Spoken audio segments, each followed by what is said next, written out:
მამისათა და ძისათა და წმინდისა სულისათა ჩვენთან არის ღმერთი ეს ჩვენი ცხოვრება არის ურთულესი პროცესი რომელიც იცვლება ყველაფერი იცვლება დედამიწაზე ფერიც იცვლება შინაარსიც იცვლება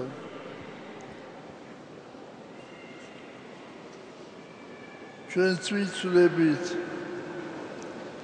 ამიტომ რომ ძველმა რომაელებმა თქვეს დრონი იცვლებიან და ჩვენს ვიცვლებით მასთან ერთად ადამიანი ცხოვრობს რაღაც კეთილდღეობაში, მშვიდობაში და მოვა რაღაც განსაცდელი დაატყდება თავს და იწყება წირილი და გოდება და ჩვენს წინაშე დგება ასეთი კითხვა რატომ უფალმა ინება რომ გამოეგზავნა ეს განსაცდელი და ხშირ შემთხვევაში ადამიანი პასუხს ვერ სცემს ამაზე ჩვენ ვამბობთ რომ ეს განსაცდელია ყველაფერი მაგრამ რატომ ეს განგება უფლისა ეს ნება ღვთისა და ეს იმას ნიშნავს რომ ასე უნდა ყოფილიყო ასე იყო საჭირო ჩვენ მიგვაჩნია ეს მწუხარებად და აუწანელ მწუხარებად და უფალი ხედავს ამაში ხსნას ადამიანისას გადარჩენას ერთადერთ გზას რომელზეც უნდა იდგეს ესა თუ ის ადამიანი კი ვერ ხვდება ამას იმას გონია რომ იღუპება როცა რაიმე განსაცდელი მოევლინება მას ჩვენ უნდა ვიცოდეთ ჩვენი ცხოვრების პროცესები ჩვენი ცხოვრების გზები ჩვენ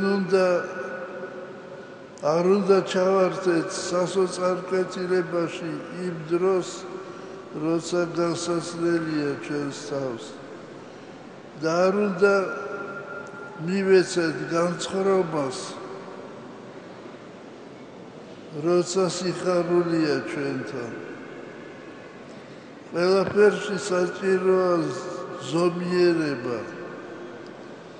ზომიერება რომელიც არეგულირებს ეს ზომიერება სასწორია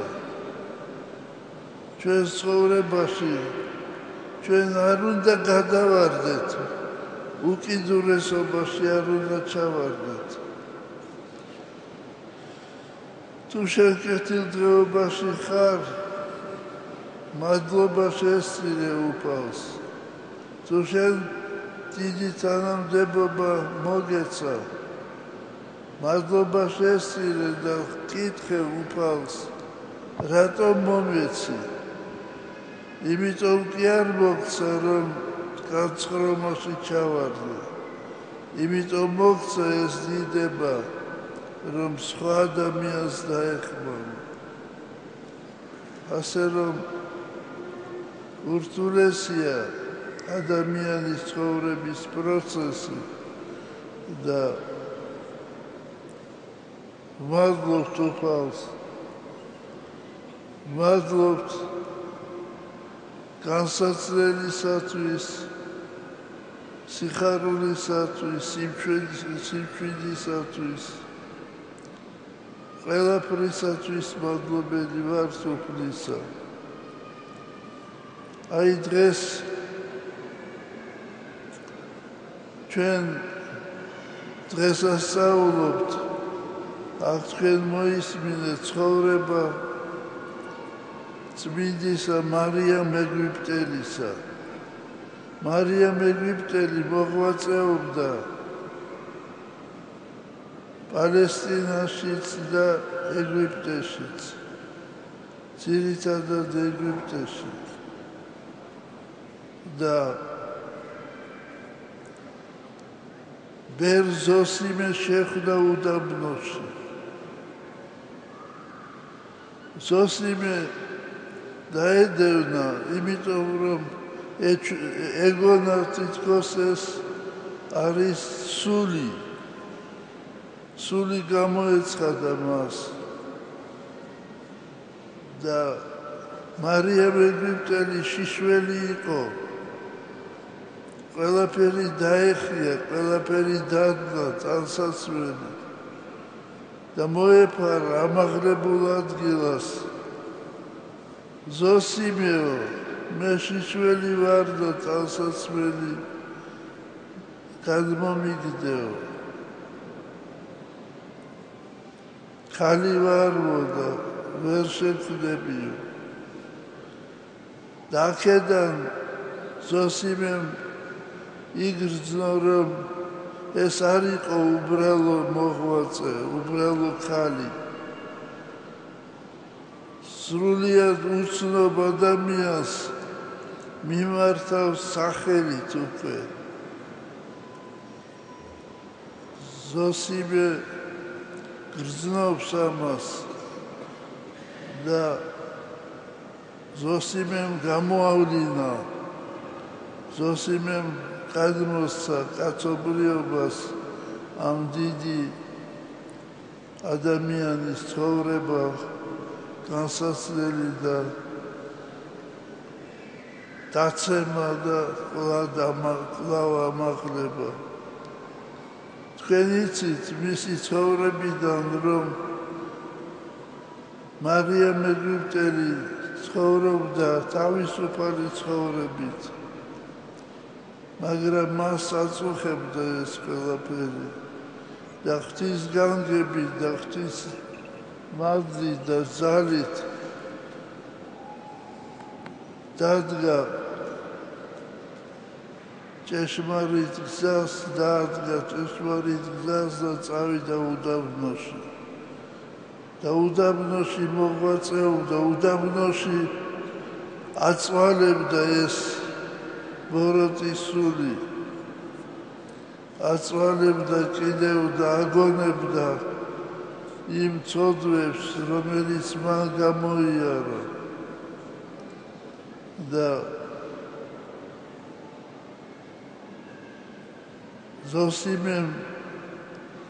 ზოსიმეს ლოცვით მარიამ ეგვიპტელმა დაძლია თავის თავს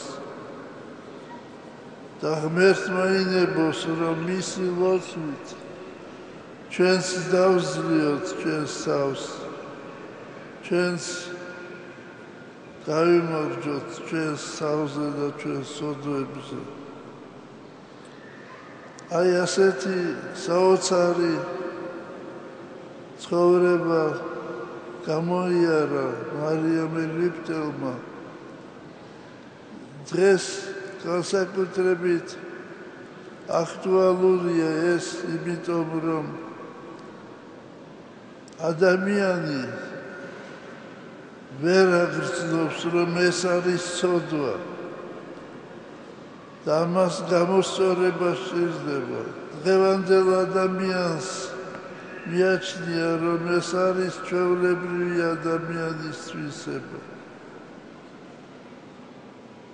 ეს არის ის არასწორი შეგრძნება, რომელსაც გვინერგავს ჩვენ ეშმაკი.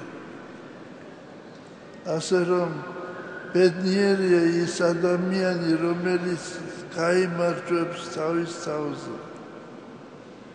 ამისთვის ვარ ჩვენ მოწოდებული და ღმერთმა მოგცეს ძალა და მადლი, რომ ვზრიოთ ჩვენს სავს. ღმერთმა მოგცეს კურნება, სიწმინდე და სულიერი ძალა, მადლი სული საწმინდისა, უძლურთა მკურნალი და ნაკლულევანთა აღმავსებელი. დღეს ჩვენთან ტაძარში მობრძანდნენ გალობნები. წირვის დროს ჩვენ მოგიხსენეთ თქვენ, მოიხსენეთ ჩვენი წინაპრები, სხვადასხვა ექვთიმე კერესელიძე და სხვები ყეთაში. და მე მინდა გითხრათ, რომ მამა ექვთიმე კერესელიძე ბოლო დროს ცხოვრობდა ივანე ზედაზნელის სავანეში და ჩემი ნათლია დედა ზოილე ძვალიშვილი იყო მისი სულიერი შვილი და ხშირად მიდიოდა მასთან სამთავროდან ზედაზენზე, ივანე ზედაზნის მონასტერში და ერთხელ ასვლის დროს ნახა იგი უკანასკნელ დღეში ცუდად ხვდებოდა უკვე და მთელ მონასტერში მხოლოდ ის იყო, მეტი არავინ და მარტოობაში კვდებოდა. საჩქაროდ წამოიდა და აცნობა დედა ზოელემ უწმიდესა და უნეტარეს კალისტრატეს. მამა ექვთიმე კერესელიძე იყო იღუმენის ხარისხში და უწმიდესმა კალისტრატემ დაავალა მას, რომ დაეწერა უпростоრად ნოტები, დაეწერა სახარების კითხვის წესი, 60 ქულოს კითხვის წესი, წირვები, ხმები, 8 ხმა და ასე შემდეგ. და მან ეს შეასრულა და უდიდესი საუნჯე დაუტოვა საქართველოს. ღმერთმა დაგლოცოთ, ღმერთმა მოხსეთ მადლი და ძალა, რომ აღვადგინოთ ჩვენი წინაპრების საგალობლები. დღეს ასევე წუხარების დღეც არის. დღეს არის ერთი წელი, რაც კატასტროფაში გარდაიცვალა პოლონეთის პრეზიდენტი და მისი მეუღლე ლეხ კაჩინსკი და მარიამ კაჩინსკაია.